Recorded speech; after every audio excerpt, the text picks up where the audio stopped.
Tağı 2 defteri dünya kurban iken. Lakin onlar bizde varıp gitmedi. No Allah bilse minulim o kitaplar da dünya kururlar.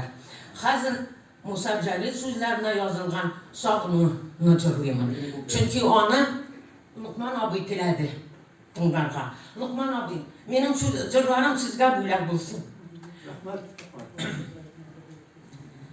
Gülü çakçakları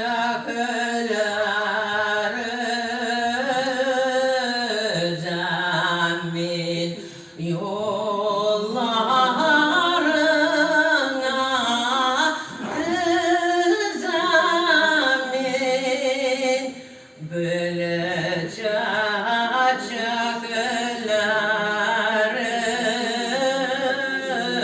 zemin yollarına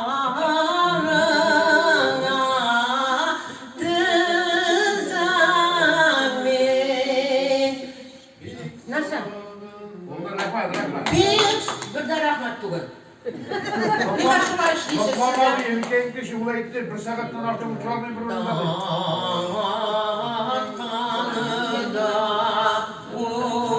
uyanır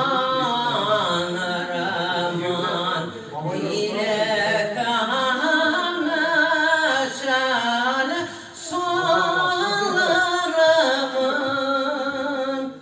damat kanıda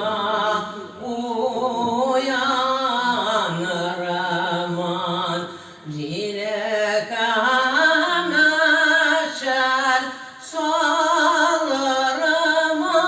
solarımın Ton şekilli bağlıp Yırttanı koydurup olursam Karışı çıkıp